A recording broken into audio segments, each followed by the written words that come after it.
All right, it's time to get negative. We're going to start talking about negative numbers. Well, here's the thing.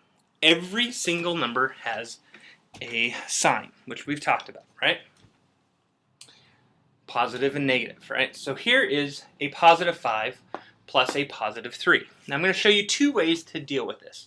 And also I'm going to put on another video that you might want to watch that's all conceptual about what negative numbers are and how they work.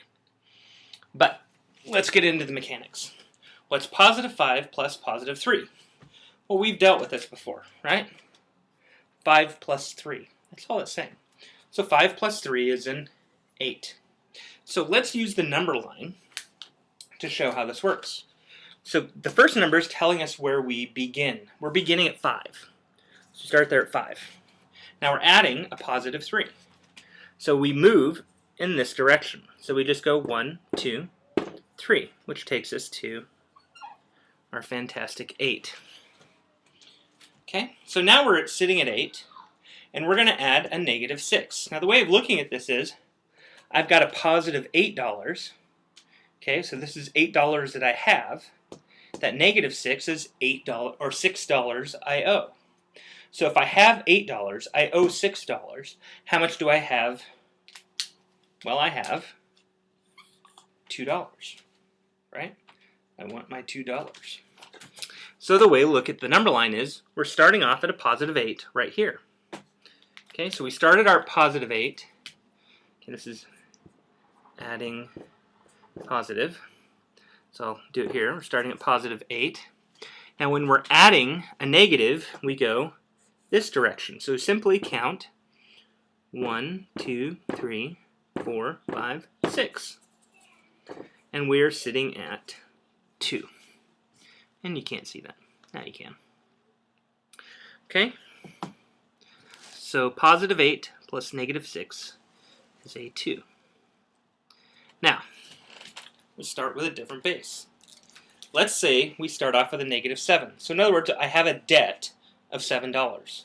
I'm going to add a positive $2. Okay? Somewhere I earned $2 or something.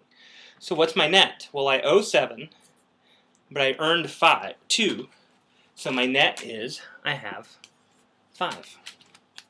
So if I go down here to the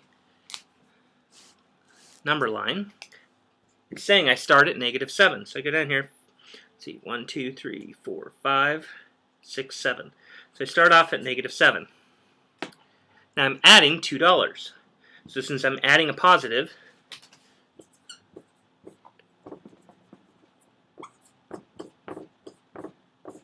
I go this direction. So I go 1, 2. So I'm sitting at my negative $5 that I said already. I just forgot to put the negative sign there. Okay, so negative 7 plus positive 2 is negative 5. So now I'm sitting at my negative 5, which is right here. And I'm going to add another $3 debt. So I already owe $5 to my brother. Okay? And now I'm going to owe $3 to my sister. Okay? Keep borrowing money. So if I start off at negative 5, if I'm going to add a negative, I go this direction. So I go that direction. 1, 2, 3. So my net right now is negative 8. Just like negative 5 plus negative 3 is negative 8. And your calculator should be able to do negative numbers if you have a scientific calculator. Okay, so you'll want to figure out how it does that so you can check your answers. Remember, you don't want it to do the work for you. You want to be able to use it to check the work that you can do.